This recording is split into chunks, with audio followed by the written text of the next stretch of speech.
కూటమి ప్రభుత్వ పాలన 18 నెలల కాలంలో 3,28,00,000 రూపాయలు ముఖ్యమంత్రి సహాయ నిధి నుంచి 341 మంది లబ్ధిదారులకు ఆర్థిక సాయం అందించిన చరిత్ర రాజమహేంద్రవరం నగరంలో లేదని సిటీ ఎమ్మెల్యే ఆదిరెడ్డి శ్రీనివాస్ పేర్కొన్నారు. స్థానిక ఆర్యాపురం టింబర్ మర్చెంట్స్ హాల్లో సోమవారం ఆయన చేతుల మీదుగా 34,70,000 రూపాయలను 49 మందికి చెక్కులు, 5గురికి ఎల్ఓసీల రూపంలో అందజేశారు. ఇంత పెద్ద ఎత్తున నియోజకవర్గ ప్రజలకు సహాయ సహకారాలు అందిస్తున్న CM Chandrababu Naidu, deputy CM Pawan కళ్యాణ్కు కృతజ్ఞతలు తెలిపారు.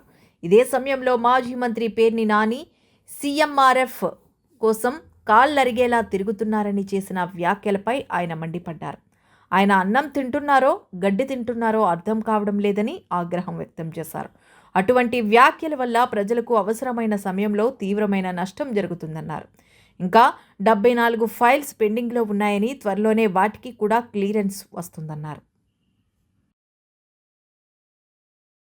రాజమహేంద్రవరం సిటీ అనే నియోజకవర్గంలో 341 మంది 3,28,00,000 అని చెప్పి చాలా గర్వంగా చెప్తా ఉన్నాం.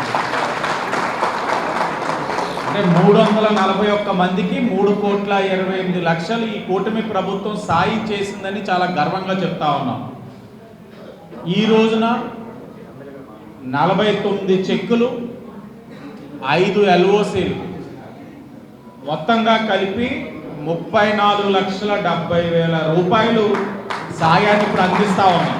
అయిపోయి ఇప్పుడే చెప్తా ఉన్నారు పేరు నాని అన్నం తింటున్నాడా గడ్డి తింటున్నాడా కూడా తెలియట్లేదు ఆ మనిషి. సీఎం రిలీఫ్ ఫండ్ల కోసం అంట సచివాలయాల చుట్టూ తిరుగుతూ పేపర్లు వేస్ట్ అయిపోతున్నాయంట, ఎవరికి రావట్లేదట. అమ్మ మీలో ఎవరైనా సరే సీఎం రిలీఫ్ ఫండ్ కోసం ఆఫీసుల చుట్టూ తిరిగి టైం వేస్ట్ అయ్యిందా? ఏనా అయ్యిందా? ఏమి అవలా. మీరు రావడం, ఇవ్వడం, మేము పెట్టడం, మీకు 1.5-2 నెలల్లో చెక్కులు వస్తున్నాయా లేదా?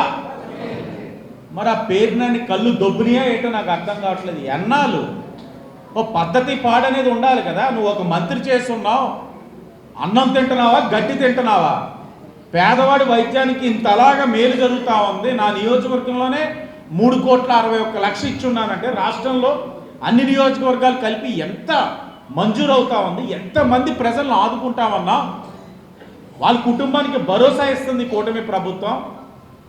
చూడలేక ఓర్వలేని తనంతో ఇవా మాట్లాడే మాటలు అంటే ఏంటి మీ ఆలోచన?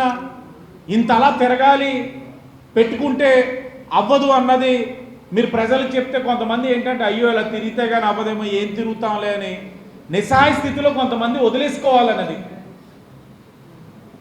మీరు మాట్లాడడం వల్ల ప్రజలు నమ్మే పరిస్థితిలో లేరు.